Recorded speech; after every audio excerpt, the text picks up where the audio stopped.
Good evening and welcome. We'll now get started with tonight's program.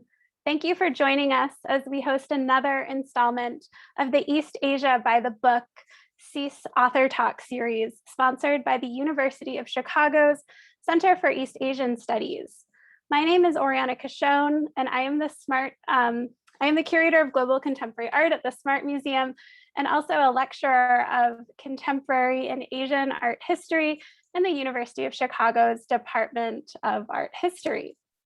For more information on the University of Chicago's Center for East Asian Studies and the East Asia by the Book CEAS Author Talk series, please visit the CEAS website and subscribe to receive weekly outreach emails. These links will be provided in the chat box.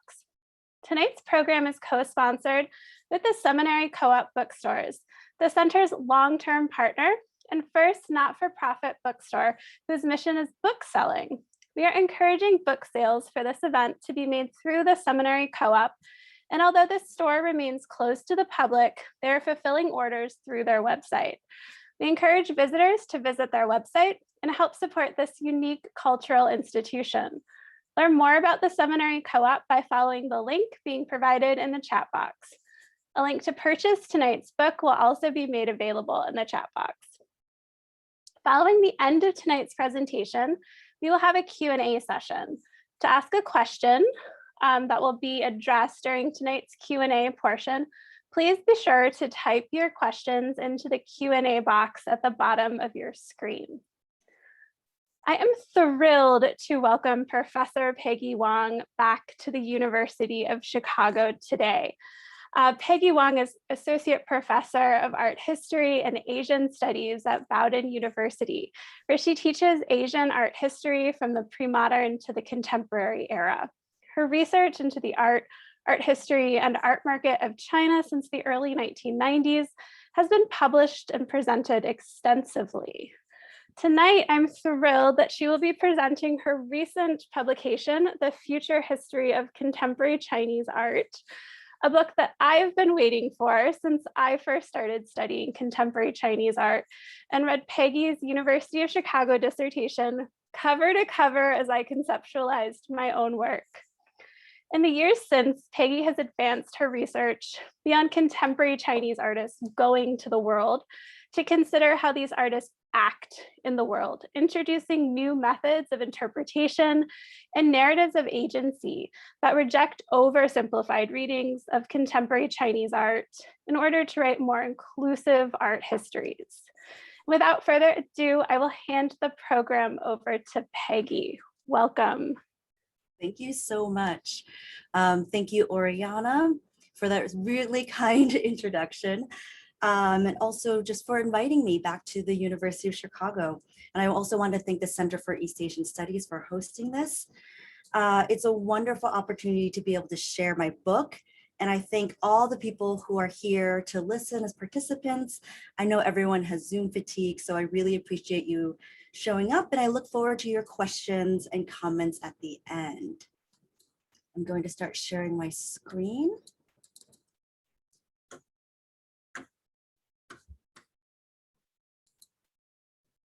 Okay, all right, so as you see here, this is the cover of my book, and I've organized today's talk in 3 sections. I'll introduce the table of contents and walk through some of my key ideas and arguments. And because those can seem kind of abstract without actual images or details, I'll be going through a couple of examples in the second section. I'm not presenting the complete fleshed out chapters, as that would be impossible given the time constraints, but instead we'll be showing some detailed parts to show how I approach the art, some of my methodologies, and apply the questions that I bring up in the first section. And finally, I'll round out the talk at the end by talking about some ways in which I really think about this book and situate it in the field. So as you can see here, this is my table of contents. And I'm sharing that here because I want to point out that the last 5 chapters of my book look specifically at a single artist each. Zhang Xiaogang, Wang Guangyi, Sui Jianguo, Zhang Peili, and Lin Tianmiao. And I point this out because the selection of the artists and the format of a dedicated chapter are central to the way I think about the purpose of this book. In the next 3 slides, I'll share some of the representative images, that is the key artworks that I address for each of the artists. So here we see Zhang Xiaogang's Bloodline Big Family series that he began in 1994. Wang Guangyi's Great Criticism series that he began in 1990. Here's Sui Jianguo's Gravity Force that he began in the early 90s. And Zhang Peili's video, Water, Standard Definition from the Sihai Dictionary from 1991. Now you'll notice that I focus on artists' works from the early 90s. In my book, I focus on how this was such a pivotal time for artists' assertions for what they thought art was, particularly Chinese art. And my final chapter moves away from this by looking at Lin Tianmiao's work from the mid-90s all the way up until 2017. And this is to show how the methods of interpretation I use can be applied even more broadly. That is, how artists use their works not only to intervene in discourses of Chinese art, but for Lin Tianmiao's case, the categorization of her work in gendered ways.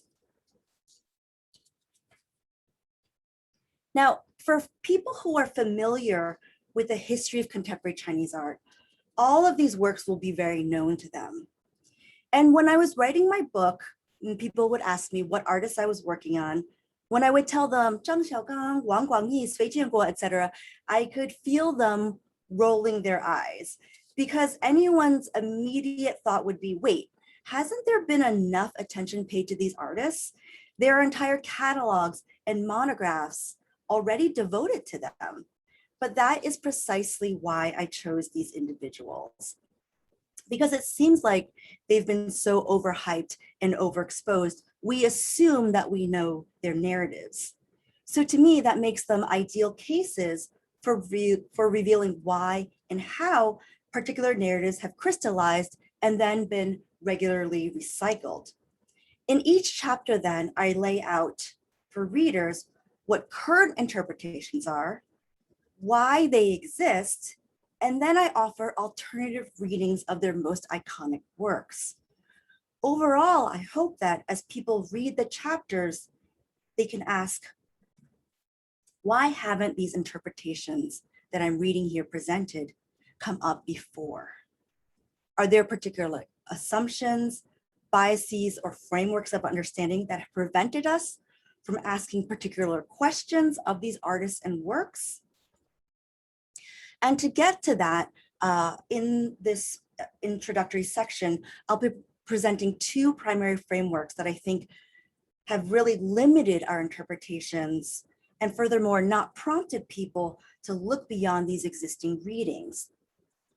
And the first is this Western-centric lens through which these works are often seen. And that lens is one that tends to see these artists as political dissidents. And this is a very seductive narrative. It means seeing Chinese artists as purveyors of freedom of expression and thus automatically bucking against an authoritarian government. This fits very well into Western expectations of art and China alike, but this trope is one that does a disservice to the artists and their works. It casts the artists primarily as political actors and their art only as an expression of their disavowal and critique of their own government. Now, I'm not arguing that artists are not political actors, but I am arguing that if we start from a reductive view of politics, then we fail to then see artists as creative actors. And then we also limit our interpretations of their art to what seems most legible from a Western politicized point of view. In the end, we have a much too simplified view of art and politics alike. In the case of the 2 works that I have on the screen here, critics have often focused on the left Zhang Xiaogang's Bloodline Big Family series, they focused on the similar facial features of Zhang's figures across his series and within each painting. And they read this as China's suppression of individuality. For Wang Guangyi's painting that you see on the right, this series is often seen as an image of ideological antagonism, where a symbol of capitalism, the logo here, and a symbol of communism, the workers, peasants, and soldiers are engaged in attack. Whether Wang Guangyi is seen as humorously poking fun of the influx of Western capitalism to China or outright opposing it, these interpretations see Wang critiquing China. And in these pictures of an ideological clash, he's in fact then seen as revealing the unstoppable influence of Western capitalism. And with propaganda figures being from the Cultural Revolution, he's really then showing us an image of China's crumbling past, an anachronistic force at the present. Now, related to these Western-centric views were the understandings also of these artists as simply copying Western styles and applying them to Chinese subject matter. In his review of one of these early exhibitions of Chinese art outside of China, John Russell Taylor writes for the Times UK and says, quote, "There are signs similar to those in recent Russian art that younger painters have only just discovered Western pop art. So for Westerners, there's a deja vu quality about the work, such as by Wang Guangyi or Johann. And these aspects, like a dissonant narrative, continues to reinforce Western-centric thinking about China. When people saw these works in the West, the familiarity of the graphic aesthetic led many to conclude that these artists were simply copying pop. These kinds of opinions advocated a view of contemporary Chinese art as belated and backwards, and thus now tracing the steps of established Western predecessors. Calling it deja vu contributed to a perception of Western superiority in art. And because Wang Guangyi's series includes logos of Western commodities like Coca-Cola here, this was read as the artist not only addressing China being taken over by Western goods, but the visual similarity between his painting and American pop suggested a similar takeover to journalists like the one listed here. Western audiences, in looking at Wang Guangyi's works, took comfort in seeing these works as demonstrating the ascension of Western power in China in both economic and cultural arenas. And if you look at reviews of artists' works today, this kind of critique continues. It's one where you see the framework that centers the West and denies originality and creativity to the quote unquote rest. A critique that continues to haunt current histories of global contemporary art that continue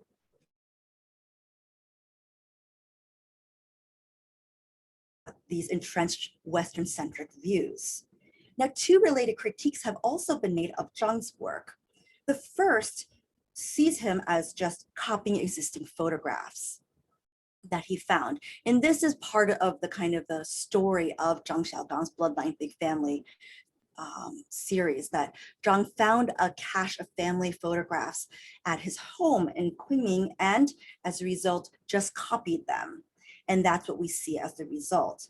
In fact, in my chapter and in the second section of this talk today, I dive into how his treatment of photographs was actually moving away from any pretense of copying and actually was really what we see in paintings like this, a way of him working out different ideas about representation that didn't go back to what we consider something that's mimetic or referring to external referent. Another reading of Zhang's work makes connections with Western artists like Gerhard Richter that see his work entirely informed by Richter's. And in fact, a 2008 catalog writes that Zhang's work was, quote, essentially Chinese paintings presented in Western style, unquote. So in addition to the Western-centric framework that casts artists as dissidents, there's also this impulse to see their work as derivative. of established Western predecessors. And in all these ways, really dismissing and further marginalizing Chinese art. So that while we may say these exhibitions and publications are giving exposure to previously underrepresented areas of the world, when we start to still use these frameworks, they continue to do a disservice to these works. A second framework that I think that has contributed to our limited ways of looking at these works can be seen in how we conceive of quote unquote global narratives. Now, in histories of contemporary Chinese art and in histories of global contemporary art, what is deemed global is often tied to circulation and mobility. And this, of course, is an important way of seeing the global, since it often then shows us the ways in which uneven power dynamics between Western curators and Chinese artists have played out.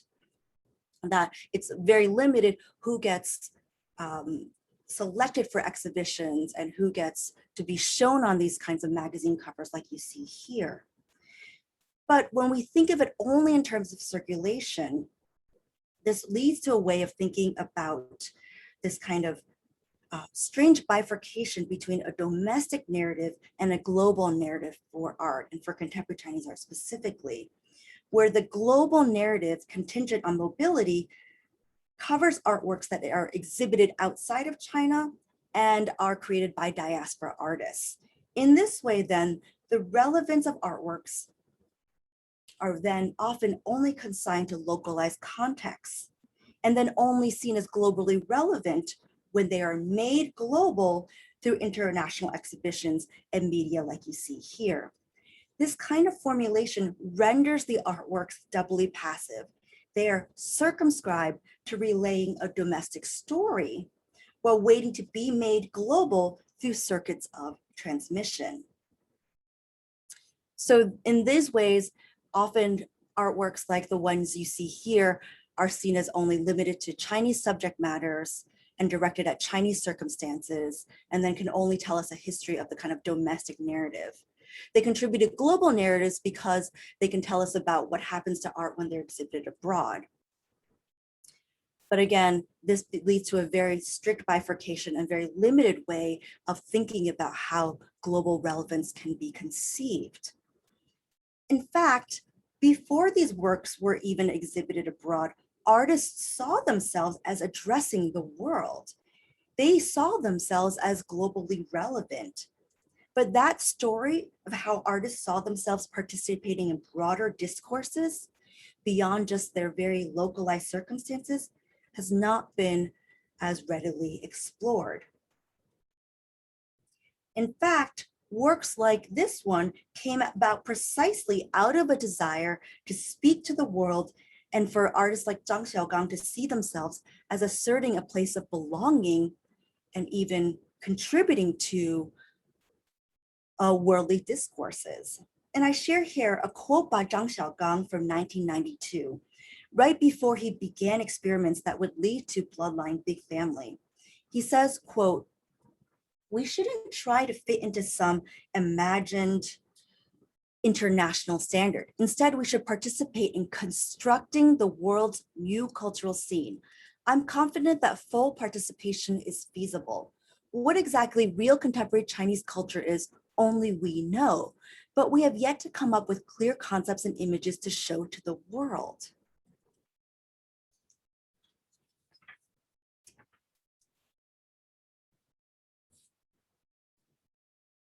I think this quote really shows us the ways in which artists were conceiving themselves as addressing the world, and then saw their works as the vehicles through which they were doing this.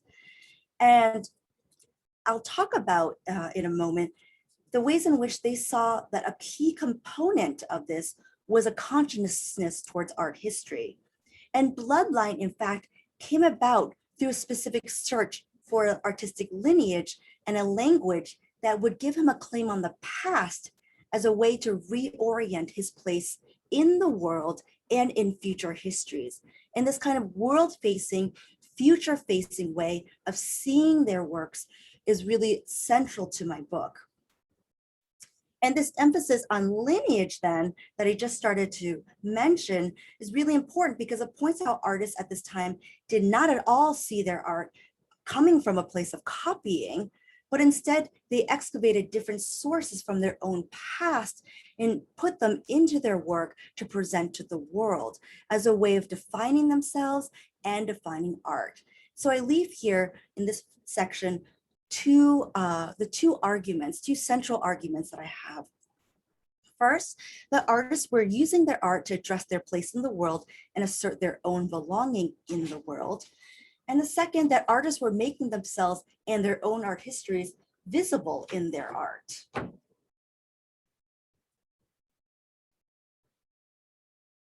Now, in a moment, as we turn to this vital period of the 1990s, I'll be discussing why this point about visibility mattered so much to these artists. But I think you can see well why these two foundational arguments for how I read the artist's work have been occluded by the two frameworks that I laid out above. The first argument, that artists were addressing a place in the world and seeing themselves as already belonging in the world, has been overlooked because we circumscribe the scope of an artist's address and relevance to what is immediate localized, and then see them as only becoming global when they are made global by external sources. And second, when we see artists as only derivative of the West or politically reductive, we don't see other ways in which artists could be, for example, making themselves seen or creating their own lineage, both things which they were trying to do. In the first example that I'll lay out about Zhang Xiaogang, I really want to open up this idea about how artists were invested in their own art histories. And they were focused on finding their own histories and sought as a way to establish identity and legitimacy. And this points to one of the ways in which I'm using the term future history in the title of my book, because I really want to point out to the ways in which artists were investing in art history and then using it to create, craft, and write their own histories that they saw themselves intimately tied into and invested in, and seeing their agency through their art as ways of constructing and presenting these histories. Now, I've included here an early image by Zhang Xiaogang from 1981. And in my chapter on him, I trace how he goes from the 1980s to the 1990s, but not just in terms of stylistic difference, which obviously you can see here. But I look at how he talks about art and art history in the 1980s and how this becomes the basis for a lot of his ideas and expectations and hopes for what can come of art. And how even though his styles change, these initial beliefs and passion for what he thinks art can do that were so formative in the 1980s continues, because that continues for what he believes art can do. And it's interesting because there's a tendency for the ways in which artists talk about their early work in a very dismissive way. They talk about the 1980s, their work from the 80s as being very naive. And Zhang would be the first to say, I was copying Van Gogh's style. And so they talk about the 1980s as just copying and just naive and just formative. But that idea of being formative is really central. And we have to remember that, because I think ways of talking about I was copying Van Gogh, for example, are very revealing on two fronts. First, throughout the 1980s, artists freely adopted Western styles. They did not see that as being derivative at all, that they felt like they were part of something bigger. And during this decade, young artists heavily drew on the flood of Western philosophy and art catalogs that had been banned during the Cultural Revolution. These sources were instrumental in their experimentation and how they saw art as a form of liberation. But by the end of the decade, artists and critics were already retrospectively framing this as a subordination to a foreign cultural system. Most notably, they realized that by the end of the decade, they had spent this time so eagerly absorbing foreign influences rather than making their own visibility a critical objective. So by the end of the 1980s, the artists, including the ones that I've talked about, that I say are in my book, set out to create their own artistic languages that didn't resort back to a Western center. And this kind of retrospective lament and retrospective framing is part of this way in which they kind of dismiss the 1980s as being naive. But I relay this history here because it's important for us to see that even though they might dismiss the 1980s as a time of copying, it's really enlightening for us now to see how much they felt so free to turn to Western sources and how that takes a abrupt change in terms of that relationship in the 90s. And also because when we look at artists' writings at that time, their ways of thinking about art and art history are also full of exuberance and passion and discovery, and how they saw it as a source of identification for themselves. And how that idea, as I mentioned, becomes so formative and would continue to inform how they see the value of art history and art. And what I mean is that in the 1980s, we know that art groups were that artists came together in art groups, and that's true for Zhang Xiaogang. He was part of a group called the Southwest Art Research Society. But many artists, they found other like-minded young people. And so art learning was a supremely social process where they would share their sources and debate and discuss them at length. And so there was the sense of belonging that would come out of just finding like-minded friends. But in art history too, they found this kind of belonging and community. Zhang writes about figures like El Greco and Cézanne as his brethren. And it wasn't that they saw this as a sense of lagging behind, but rather finally finding people in history that they connected with and saw themselves as part of this lineage. And this is really important because when you look at the image on the right, you realize that his interest in picturing belonging was not only at a level of a literal family portrait, but given how much art and art history was a source for thinking about belonging and finding a place for belonging, this image is manifesting that as well. That for him, he didn't lose that idea that art was a way to not just represent, but actually produce a place of belonging. Now, this way of thinking about art history and shared lineages is really vital for understanding how he arrives at bloodline and what he sought to do with it. The stakes of art history too help to open up a very specific episode in Zhang's life that can be considered this critical turning point for him. And now I'll say that for artists like Zhang Xiaogang and the other artists in my book, this urgency to make themselves visible in their work at the end of the decade arrived through these kinds of critical turning points. Some, like Wang Guangyi, who I'll talk about next, got there in the late 80s through their own disillusionment with earlier works. For Zhang Xiaogang, it was through a trip to Europe in 1992 that really cemented this urgency for visibility for him. While he was in Europe, he visited museums and art exhibitions, including the contemporary art exhibition Documenta. And from letters that he wrote, he came away with several painful revelations. First, when he saw artworks in person, it fractured the connections that he previously imagined to exist with artists like Cézanne and El Greco. For one, the works that he had seen in books were all such terrible quality that he realized they were not at all what he thought they would be. Secondly, the realization upon seeing these works,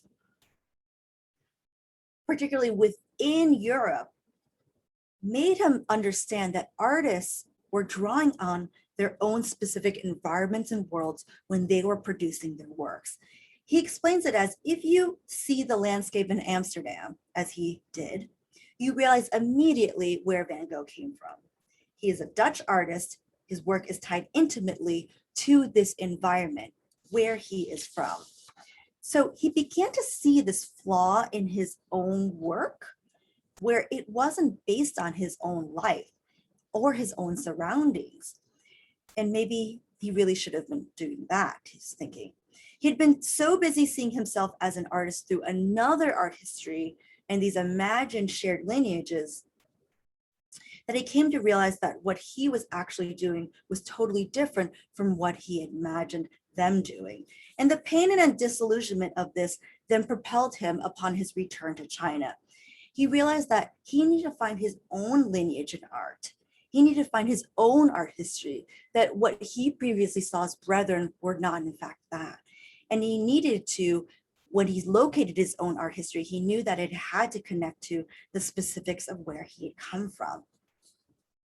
And here I'm sharing that quote that I shared earlier, because we can really see how now that quote fits into this call to arms that he felt, that broken lineage needed to be replaced.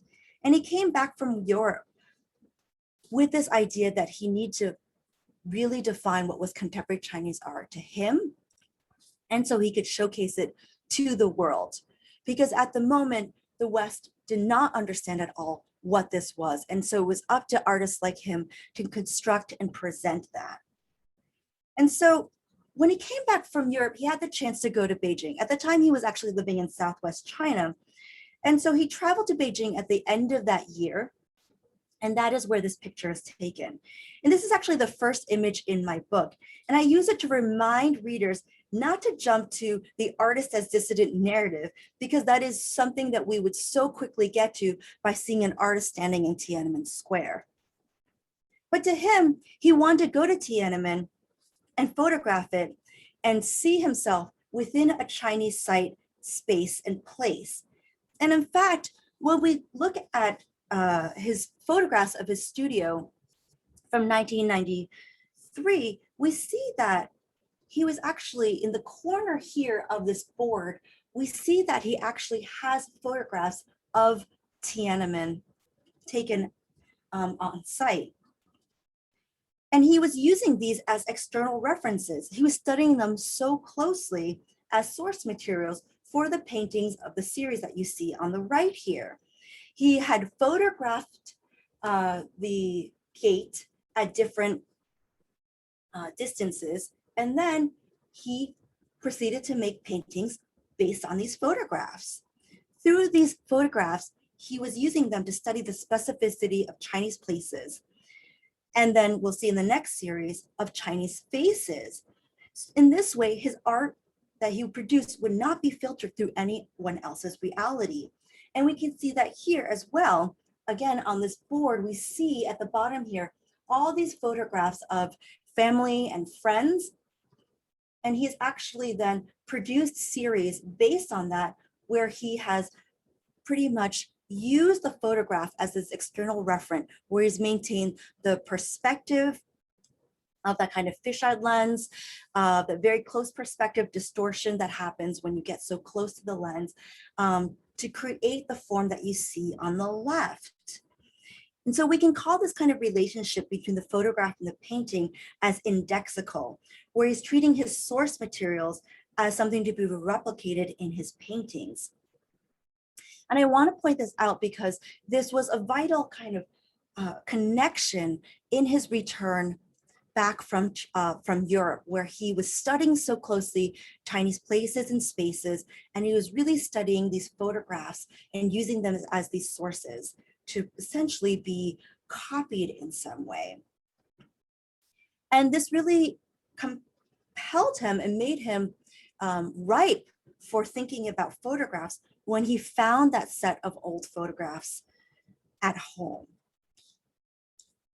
But what he found in these old photographs was not just something to be copied, but what he saw was what he had really been searching for, which was an artistic lineage, a visual lineage. And what I mean is that when he saw the photographs, he looked closely and realized that they had all been retouched. And that's different from the photographs that he was taking, right? So when he sees these old photographs, he sees how they are kind of operating between photography and painting for one, and also the ways in which we can see the ways in which artists are thinking about particular techniques of retouching, ways of thinking about lighting within photography studios, all ways of thinking about specific techniques and artistic values that are then imposed onto the resulting product. And as he was thinking about those particular techniques, he then started to turn to what he saw as a further lineage for this sort of retouching techniques. And that is in what are called VFPI or calendar posters from the 1930s. What he found particularly interesting about these sorts of sources of this retouch photographs and these calendar posters were techniques that he called mingjian, that they were popular art. And so they existed outside of what he had learned in the art academy entirely. To Zhang, the appeal of this lineage was not only that it was Chinese, but also how sharply it challenged the artistic devices in which he had been trained. And they also really challenged the ones that he adopted, the kind of expressionism and surrealism that he adopted in the 1980s. So they rejected on the one point, the kind of academy art that he had been trained in, the socialist realism he had been trained in. And at the same time, because of the kind of smoothness of the techniques, they also really challenged the really intense artistic brushstrokes and the use of facture and layering that he saw with expressionism. His goal in the end with paintings like Bloodline that we see on the right was to find his own voice as he built on this culturally specific aesthetic tradition. But he also said, if I just copied VFPI, then I would be a VFPI artist. And he wanted to go beyond that. He wanted to produce his own language that drew upon and extended this lineage. And to do so, he really homed in on how this visual tradition marked the parts that marked non-Western and non-institutional status, which was the use of color and light to create forms. And we then see this in the ways in which we can compare his 1993 paintings with his 1994 paintings. In 1993, the painting you see on the left, he was still really copying the photographs, right? We see that in the ways in which he so closely ties in the forms of the particular figures. But by 1994, he started to use transitions in light and shadow rather than creating kind of abstracted, surrealist kind of tendencies using light patches here to do that. On the one on the right, we see the ways in which he's using the transition in light and shadow to suggest dimensionality. Now, he really had to struggle against his past painterly tendencies for emphatic brushwork and those kind of strong contours of using lines to create contours that you see still on the ones on the left, right? These kind of contour lines. Instead, he's using very kind of subtle transitions from light to dark here to create dimensionality rather than relying on line.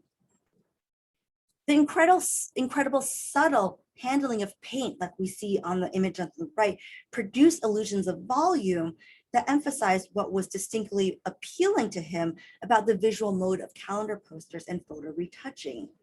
He makes a further adjustment in 1994, where he starts to use split lighting, whereas most of the photographs that he was studying from the 1930s used kind of three-quarter lighting, which was studio lighting. He wanted to make a change because he says that when the photographs or when the faces are more fully lit, they're more kind of round and suggest a timelessness. And that is what the photographic studios were after. He wanted to do the split lighting, which would have been rejected by photo studios because it's too dramatic.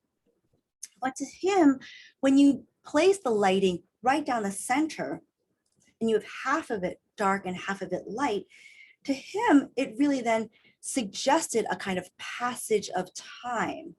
And his efforts then at invoking ideas of impermanence and movement were a change from a sense of a static photograph that showed a kind of timelessness in an instant to really then thinking about how time was passing, and you could show transience even in a painting.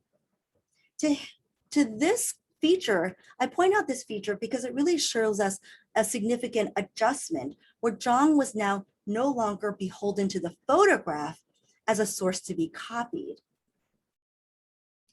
And this is really important because one of the biggest misconceptions that I mentioned earlier is that this idea that Zhang was just copying photographs. He might have been doing that in the image on the left, but on the right, we actually have to see that an entire conception of photographs and thinking about photographs changed for the one on the right. And this is because on the right, we see that he actually no longer wanted to use photographs as a pictorial reference because that was still seeing and sustaining an objective of verisimilitude. He balked against this because it still had a basis in his same academic training in socialist realism, that he, in addition to breaking away from the style, he wanted to break away from the entire underlying logic that you have to produce something that looks like something that exists in external reality, right? The idea that your objective should be to copy, that your objective should be so that we could recognize this as it exists out in the world. Well, originally, as we see on the left, he did that first phase of trying to articulate what was contemporary Chinese art did lead him to think about copying photographs and thinking about something as in order to maintain a specificity of place and space. By 1994, he was breaking away from that indexical relationship because he did not want to sustain something that would hold him so close to his previous artistic traditions that he'd been trained in. And so what we see instead for the pictures on the right is that loss in facial features that could tie these people, these figures that we see here, to specific images that we could see in a photograph, was not simply what has been read as critiquing socialist China as oppressing people's individuality. What we actually see here is not a break towards anonymization, but really was a break from copying photographs. And departing from this adherence to a logic of external referentiality, Zhang instead then centers referentiality back within the painting itself. So rather than identifying the figures with individuals outside of the frame, he related the figures within and across his paintings to each other. He states that after 1994, all of the adults were based on a painting, an image of his mother, while all the children were based on the image of his daughter. He was not, however, painting them as recognizable individuals, nor were they all identical figures of standardized sameness. Instead, they serve as the basis for creating a multitude of figures whose distinguishing features are measured in terms of incremental differences from each other. So a figure here, like we see in this image, is an individual because he or she is distinct from the figure next to him or her. By presenting his figures in this way, Zhang visualizes how our identities are not about ourselves as individuals, but rather always in relation to, always measured in relation to those around us. This way of identification and reference within a matrix within the photo, within his own painting and across this painting, challenges readings of Zhang's paintings as critiques of social standardization, and instead see his paintings as conversely asserting relationships as the very means by which we identify ourselves. This was essentially this positive answer to what he had been seeking for so long, a way of picturing belonging without depending on indexicality. Finding that lineage too was vital to his desire for belonging through art, where he was picturing style, form, and internalized logic of connection among people. This was generated through Zhang's yearning for belonging. In this way, we see his paintings as a way of locating both a place in a lineage, where he's continuing existing lineage, and articulation of this very way, this very logic of locating a person in relation to one's own relationships. In this way, then, we see Bloodline as a way of answering his call for cultural and artistic belonging. I want to also bring up a second example, which is of Wang Guangyi, since I think it's helpful to raise the kind of resonances that we can see between these two artists. And so you can see the value of looking closely at the work, techniques that are presented in the resulting artwork, and also understanding why it's so important to see where their sources are coming from and how that fits into their own art histories. Which is to say that Wang Guangyi too made a similar shift from his earlier paintings, like you see on the left, which are called the Frozen North Pole and Post-Classical series, to what he starts to do in the early 1990s, which is called the Great Criticism series. Ultimately, he saw his works like the ones on the left as insufficient for two reasons. First, he saw these paintings as too detached from people's lives, that people couldn't access them. They didn't see themselves in these paintings. And second, they were too detached from his own life. Like Zhang Xiaogang, Wang Guangyi also began to see his earlier attention to Western sources as indirect. As you see here, the one on the left, he had taken a source, which was the Death of Marat, painting by Jacques-Louis David, and he had put his own spin on it. But ultimately, that was also drawing from this kind of translated publication that he had drawn from this other art history and not from his own life. And that had produced this kind of double detachment. People couldn't see themselves in it, and he didn't see himself or his own art history in it. And actually, around this time, when he started to make a shift to then thinking maybe he should mine his own visual culture and mine his own art history, he makes a shift in what he calls emphasizing a firsthand art history. Going from secondhand, that is using kind of indirect published sources, translated sources, to then his own firsthand art history, which is drawing from his own life. Because he began to realize in the late 80s, when he started to use, actually, I don't show it here, but he started to use paintings of Mao Zedong. He started to use that because he started to think maybe there's some value to finding works that are more, images that are more immediate and intimate and drawing from his own background. Because he began to also see that visual traditions like that were not being given their due.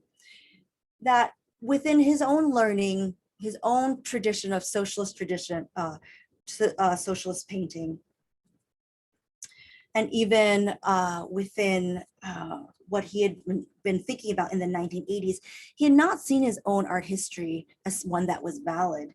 And we see that even now today. Rarely in art history textbooks do we think of propaganda as part of art history. And so we have to think about the ways in which that kind of dismissal of an entire visual tradition is somehow excluded even today. But at that time, Wang Guangyi started to see the power of taking what was then excluded and seeing that as maybe something to pull on, what would be the value of that. In many ways then, Wang Guangyi's Great Criticism series that you see on the right is an attempt to validate and legitimize that visual tradition. Coming out of the 1980s, he started to realize that he did have a firsthand art history. He did have experiences with specific techniques, objectives, and ways of thinking about art that came from his own visual culture, and they deserve to be studied. And when he repictured them on his own canvas, he was not only making it visible for others, but he was amplifying its importance and furthermore, making a claim for the legitimacy and authorization of this tradition as contemporary art. Now, it's important to understand that when Wang Guangyi picked from a tradition of propaganda, he didn't copy posters or paintings. Instead, he looked specifically at these little booklets that are called of Balto. And the term Balto is often translated as masthead. It refers to these little clip art-like images, which are used as headings and to accompany text. And the government in the 1960s and 70s distributed slim booklets, these little booklets filled with Balto to towns across China as artistic sources. And these booklets contained hundreds of images in black and red, including border designs and seal-like designs and slogans in different fonts. And they were widely employed because throughout these towns and villages, there were billboards and blackboards and newspaper billboards that need to be renewed. And just regular citizens, half-trained artists, amateurs would use these Baltos as these booklets as sources. They even, you see on the left here that there are examples of design layouts within these booklets, and they're actually also often at the end ways of talking about anatomy, so ways of talking about how to train these people, these amateurs, to have layouts. But these artists or half-trained artists could really go through these booklets and pick out for themselves, oh, I would really like this image to accompany this text that I'm producing. And so they would go and then they would copy them, but they were also using their own agency to go through and pick out and copy for themselves.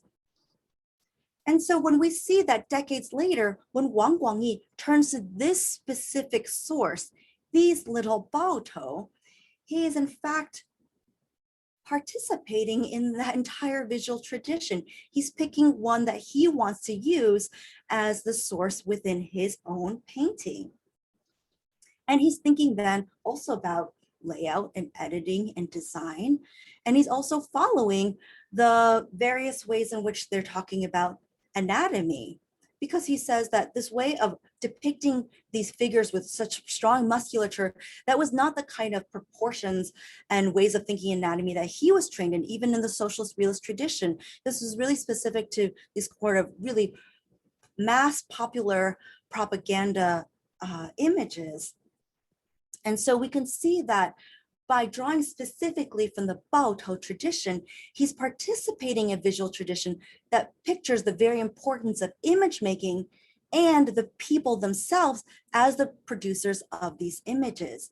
So when he says he's turning to his own firsthand art history, he's turning to the specific techniques as well as a history of visual images and entire systems and processes that were dedicated to empowering the people. So these were images by the people, for the people, and that is this specific tradition that he is picking up on. And over time then, we can see that the ways in which he is presenting these images, these Balto images here, are a way of then giving legitimacy to that entire visual tradition and putting them in contemporary art and asserting the importance of value of it here. It's ironic then that Western audiences, when seeing these works outside of China, assume that Wang Guangyi was just copying a Western pop aesthetic. He was actually doing quite the opposite. He was delving into China's own visual popular culture, one that asserted the people and took pride in the value of the people. And while graphically similar to pop, Wang Guangyi was actually insisting on picturing his own art history with his own values that stood in contrast to Western visual traditions. And I return here because I think that these two examples really make clear the two arguments that I put forth in the first section. The artists were making themselves and their own art histories visible in their art, often in direct opposition to Western sources and Western art histories. And they were doing this in order to address their place in the world. They saw this as putting it out in their art, seeing their art, of course, as contemporary pieces that could say and authorize and legitimize the belonging that they saw in the world. And this then opens up the ways in, again, the ways in which I think of future history in the title of my book. That in writing histories of contemporary Chinese art, it's not simply a matter of continually adding new artists and trends, though that is important, but instead we have to pay attention to the fundamental assumptions that underlie what we even ask of artworks. And it's our responsibility to future histories to take these stakes of interpretation very seriously. And so just at the end here, I just want to wrap up and say what I hope for this book, which is that in thinking about the future history, I really am then centering this on a matter of interpretation. That I think that if we don't go back and reconsider how artists, even these most recycled ways of talking about artists, are not interrupted or disrupted and questioned, then we are doomed to continue to think in these same limited frameworks. And so those hopes for trying to connect up different art histories of the world and try to connect up different artists will also be ultimately very limited because we're not rethinking those very frames of interpretations and the limitations that are put on them. And I'll say here too, that this attention that I pay, I often think of it actually as also ways in thinking about art as addressing these artists as artists. And I bring this up because part of the ways in which I situate this book and think of its contributions and how I came to it was thinking about publications, these early publication interpretations like this. What you see here, New York Times Magazine, one of the first English language presentations of contemporary Chinese art to the world in 1993. And what you see here on the cover where it says, not just a yawn, but the howl that could free China. And that way in which thinking again that artists were there to save China because China need to be saved. And again, that way of thinking about artists as dissidents was so compelling to people and so popular that it became this fundamental assumption from the very beginnings that I say continue to today. And I think that if we see the ways in which Ai Weiwei, for example, continues to be that kind of representative of contemporary Chinese art, we see the ways in which that narrative continues.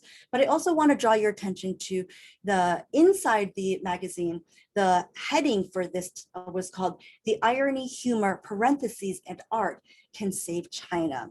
In that way of thinking of art parenthetically, it's almost tongue in cheek here. It's almost so obvious here that is and art that is put in parentheses, but I think it's really telling. It's so clear that it's overtly saying that art was really kind of secondary to thinking about and understanding these artists.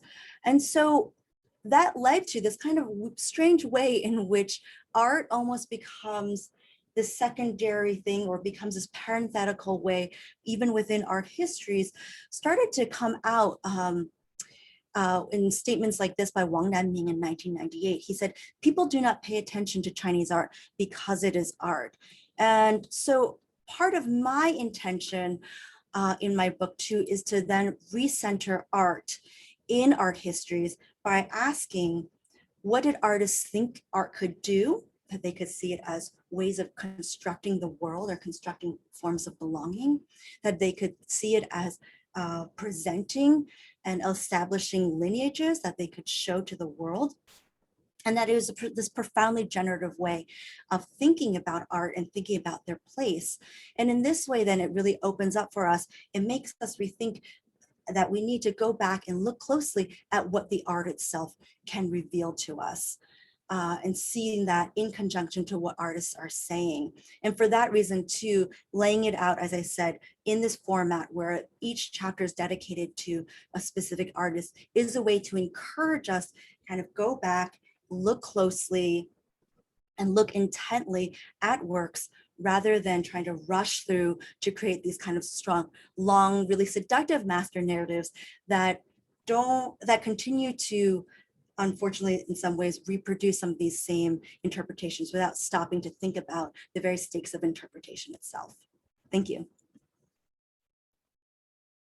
Thank you so much, Peggy. That was really fascinating. And I know for me, really exciting to really spend time close looking and really delving into the histories of these images. And I think something that has not happened enough in our teaching and writing about contemporary Chinese art. So it's really exciting.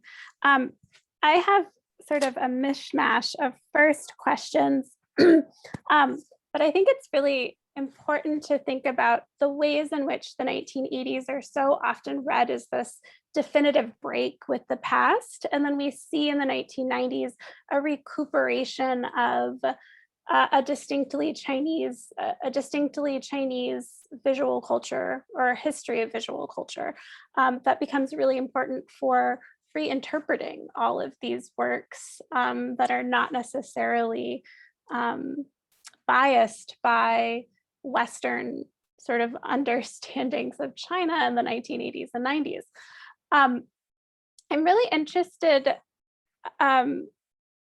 as we're starting to see more scholars looking at the Maoist period Do you think that we're going to have more moments in the sort of future history of contemporary Chinese art where we're actually reconsidering the 80s and the 90s more within an actual 20th century history of contemporary or of Chinese art? Yeah, I absolutely think so. Yeah, because this way of kind of understanding the value of something like propaganda requires us to kind of go back and rethink why within large, say, quote unquote, global art histories or these kinds of huge textbooks that we might use for survey texts don't at all have anything about propaganda in them, right? And I actually think that there's a lot of work that is being done on art during the Maoist period that is starting to really show what the breadth of visual culture that was available, and rather than also just kind of reducing it to saying propaganda. And what Balto does for us is show, oh, right, even though we often just kind of gloss Wang Guangyi's paintings as just saying it is using propaganda, I think if we start to say there are differences among all the different sources and all the different kinds of things that were produced, it's actually, we've come to a far richer way of thinking about that entire system of production that doesn't just get kind of dismissed and flattened.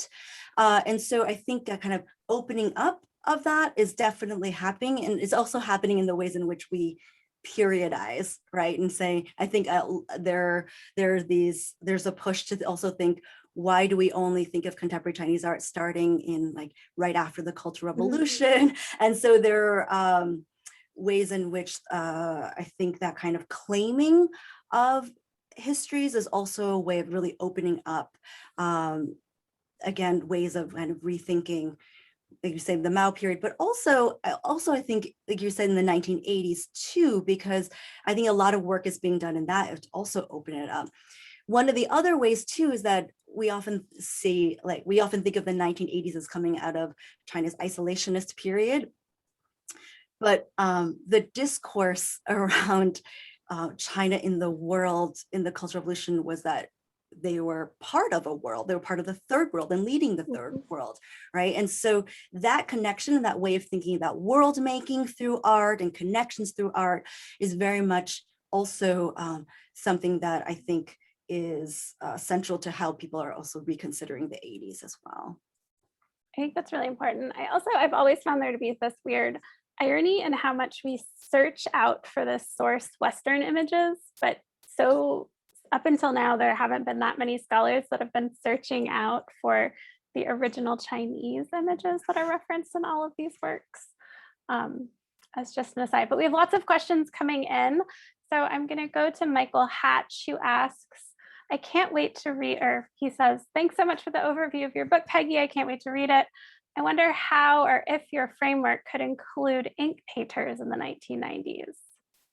Yeah, I think ink painting in the 1990s is really, is of course very interesting. And the entire kind of lineage that is being tracked about ink painting is also, other people are doing some really important work on that, particularly after kind of the 2010s. I feel like that's really come to bear because of that way in which people are tracking multiple lineages, in fact, and saying how people might be drawing on this, but then departing from it, and in which artists themselves are locating themselves within, or within particular ones, right? And I think that also the very fact of ink painting is the perfect example of showing how the very constrained views of saying what is included in contemporary Chinese art are of course being reassessed and reconsidered as what is even considered canonical because of the exclusion of ink painting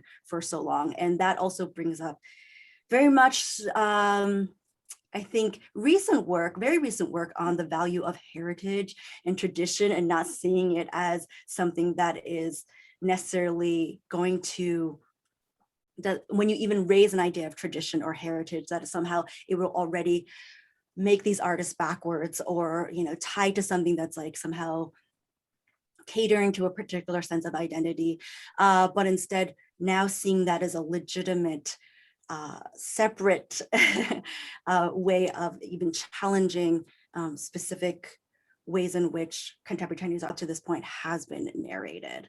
So I'll say that I think that in terms of the active interpretation, that is definitely happening. So now we have a question about Ai Weiwei.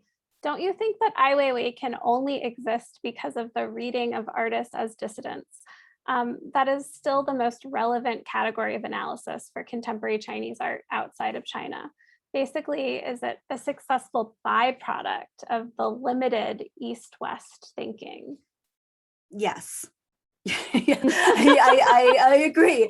Yes, and I think Mark Stevens in an article that I assigned to my students, he wrote for the Smithsonian Magazine that said, you know, if Ai Weiwei if he did not exist, he would surely have been invented by the West anyhow, right? So this idea that the entire like an ethos, the way in which he is read and the way in which he arrives to us as kind of the most popular artist is absolutely the result of the same very limited way of thinking in terms of Cold War terms, and then also not coming to see artists as artists, right? As really only political actors.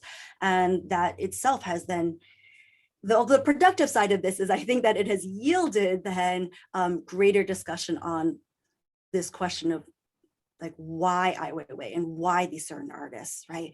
And so I think that it has been valuable in the sense that it is making people aware of the limitations. I mean, I hope that is the case, because I think he can become the perfect case study for how limited assumptions about contemporary Chinese art are, and then also the very material results of those limitations, which is that because he takes up so much room, right, in the pantheon, that there's limited places for other artists to either be exposed or different interpretations to come forth or different exhibitions to come forward.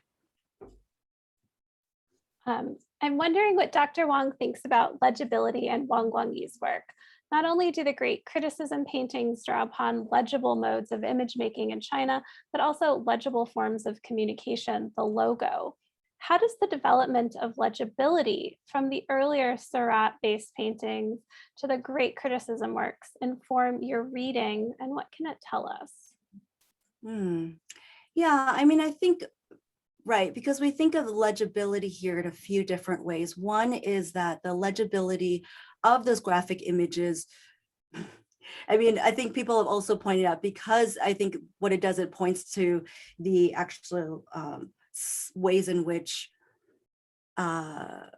these works that draw from propaganda, particularly Balto, because they were made to influence the masses, they were made to be legible, but at the same time, they're creating their own language and idiom, right? So that it becomes something that people would recognize immediately and say that slogan or that form, and having ideological implications for that.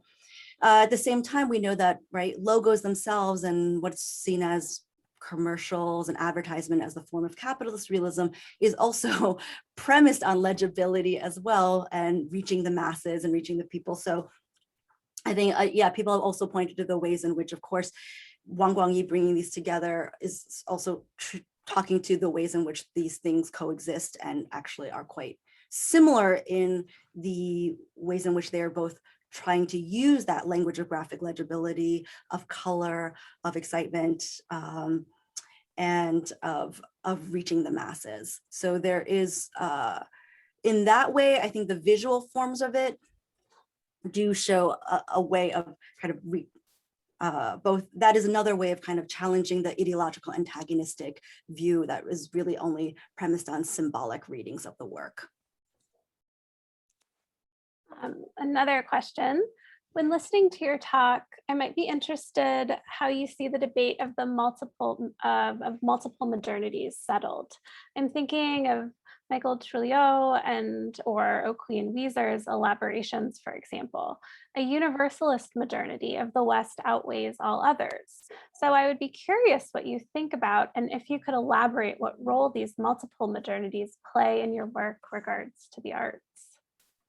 Yeah, I think that, so I would actually draw on David Joslett's book, Heritage and Debt, that he just published, and he actually also brings up Wang Guangyi's Great Criticism series as ways in which, again, I was drawing on him when he talks about the value of heritage, that he is making a case for, of course, multiple modernities and the ways in which at the moment, it seems that, of course, the West overweighs all of the others, but if we start to recognize lineages like of propaganda, or we could say the visual culture of the Cultural Revolution, or we see lineages like coming from Zhang Xiaogang's, what he was saying, that when we actually give weight to these other lineages, we could start to see that as countering what artists themselves were seeing in the West, right? And they have themselves had kind of looked at as well. And so at the moment when, the contemporary problem that we face in art history of trying to reconcile different histories when the West seems to kind of overpower all the others, that's why I think we can look to artists who are already dealing with these very issues and presenting them in their art. And so if we actually pay attention to that aspect of it, then we can see that those lineages and heritage and histories are already being presented, and that itself can be a way for us as art historians now to say, right, those sorts of histories and heritage and tradition should also be given validity, particularly as artists were already putting it out there, but we've ignored that. So in the case of the multiple modernities, I would say that this is contributing to that, because it is uncovering those histories and then also asserting the value of those histories still. I have a sort of question that's a little related to this, but also a bit different. But so much of the work that you're doing is really about reading histories of American and European reception of contemporary Chinese art, and then American and European historicizations of contemporary Chinese art. And I'm wondering if you find a difference between Chinese writing of Chinese contemporary art history, or if you still see that same centering of the West in Chinese art histories. Yeah, I would say that I think that particularly, I mean, I'm going to talk about kind of the 90s in particular, because these art critics and art historians were trying to historicize these artists as they were coming up, and they were very much attentive to writing histories themselves, right? And creating these histories that didn't center the West. But I would say that those kind of voices have often still been overshadowed. And I think that, I mean, it's an important point, because I'm kind of sidestepping your question, but okay. I do want to point to the idea that I am where a lot of where the book really kind of came from and why it departed from, say, the dissertation, which was really kind of a mapping out of the territory of, debates and things, is that I think a lot about what is published in English, right, to our students, and what is made available to them and what they see as accessible. And so my point is to really be able to offer one way in which they can see interpretation being kind of modeled by looking closely and then paying attention to the artists' voices and the critics' voices. And to me too, that comes from a stance that really values reading Chinese and speaking Chinese and like reading those primary documents, because I think it also then, which seems like an obvious thing to say, right? And particularly to you who also studies contemporary Chinese art, but I would say that that's not always something that people see as valued in like a larger global world. That in fact, maybe that takes that's a really secondary thing. And that is something that is actually suggested in texts on contemporary Chinese art. It's like, well, it's accessible to Western audiences because they look so similar to this monoculture, right? So moving away from that idea is one that I really want to put forth. in terms of how this compares to Chinese art histories, I don't know if I can speak so much to that, except to say that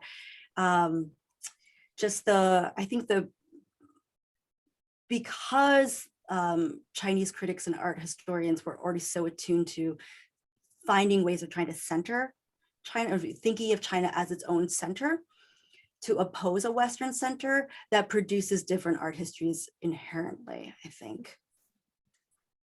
You. And then we have a couple more questions.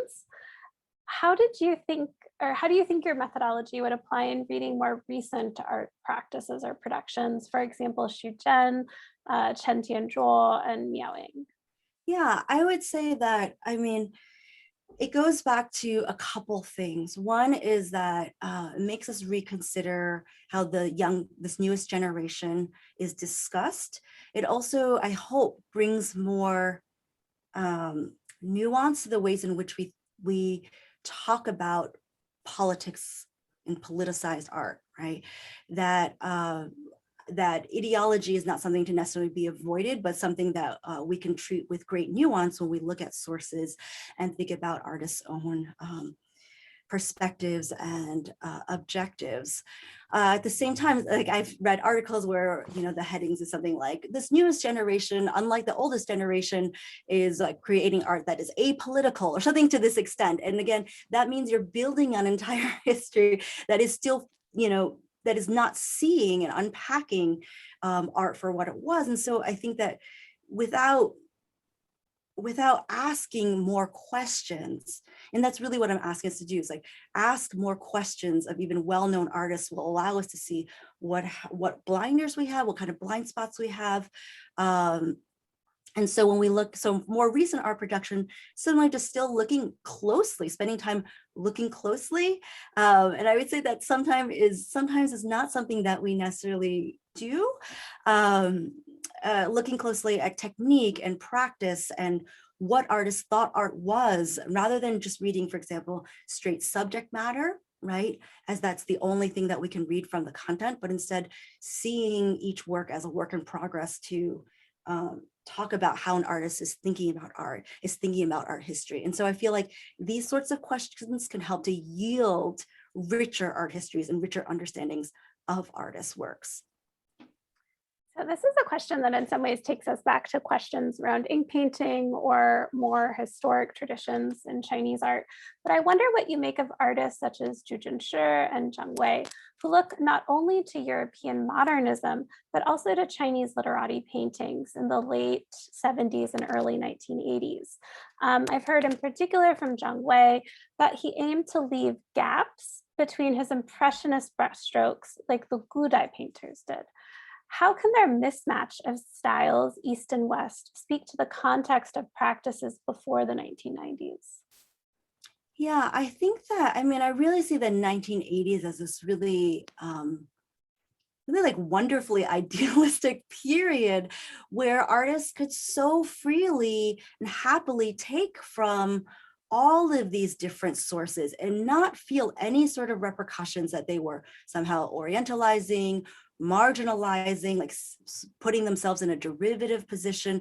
I think of it as very utopic and really part of that kind of internationalism that is part of a communist tradition, in fact, of seeing like that this was something that, that if we remember that communism itself is something that was supposed to unite, oppressed classes across the world. And so you could see your art as freely borrowing from and then also kind of reaching out to and being part of so many traditions at once and not feeling like you need to be ashamed of copying or citing an artist. And so I do feel like the 1980s is really, I find it to be like quite romantic in that way and really idealistic. And so again, when artists kind of, like I said in my talk, when artists really kind of dismiss that period, I understand why.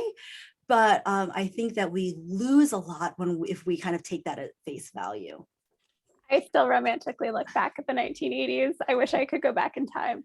And then our last question, Have you looked at the work and projects of Cai Guoqiang in Qatar, in which global ties are created across Asia without the West being involved? Not only did Cai create a massive exhibit in Qatar in 2012 and built on his hometown, Quanzhou's historic connection with the Gulf region, he also later curated an exhibition of almost 24 lesser-known contemporary Chinese artists, also in Qatar, thus creating new ties across Asia. Yeah, I think Cai Guoqiang is an interesting figure, actually. It's interesting you're noting Jackie is noting kind of the connections across Asia that he's trying to make, or the ones that are kind of rooted in something like a hometown. But if we look at his works from the late 80s, early 90s, where he was talking about the project for extraterrestrials, that was him actually. I mean, this is what he says, that was a way of trying to go beyond East-West divides and see things from a planetary perspective, right? So if we see from so much from above and we imagined the world in entirely different ways that are not just geopolitical, but instead just from a planetary kind of celestial view, project for extraterrestrials in that way, kind of speaking up above and then kind of answered down. He is always, I think, try, as much as his work has been challenged and criticized for, using quote unquote kind of like traditional elements like fireworks or gunpowder and dragons, and I think it's very easy to dismiss him. I actually think that if we go and look at some of his works and his intentions and objectives, he was quite romantically also thinking of how to transcend East-West boundaries already in the 90s. And he had different missteps. I would say like the cultural melting pot is a little bit like on the nose with trying to think about these things. But I think you could see that he is working in these multiple perspectives at once. And I would say actually Cai Guoqiang, my work also kind of, I was very intrigued because his work, he curated shows, I think also one in Qatar, where it was called Contemporary Chinese Art, What About the Art, right? And he is also, I think, as an artist, coming to this as an artist, as a curator, really wondering where is the discussion about the art, right? As art. And I feel like the resonances with Wang Nanming's comment already in 98, and perhaps Cai Guoqiang also feeling like, yeah, why hasn't that been resolved? And so as an artist himself, curating a show then that brings attention back to what he says, like bringing attention back to the art and not then just thinking about like the political agenda up front. Thank you so much, Peggy, and thank you all for joining us this evening. We hope that you enjoyed tonight's program. Join the Center for East Asian Studies for our next installment of East Asia by the Book, CEAS Author Talks, that takes place Tuesday, May 4th, featuring the University of Chicago's own Hans Salsi, along with Rivi Handler-Spitz of Macalester College and Pauline C. Lee of St. Louis University, where they will present their book, The Objectionable Leader, Fiction, Criticism, and Dissent in Late Ming China. For more information on this event and other upcoming talks that are part of this series, please visit the CEAS website. A link will be placed in the chat box for your reference. And thank you again. Have a wonderful evening.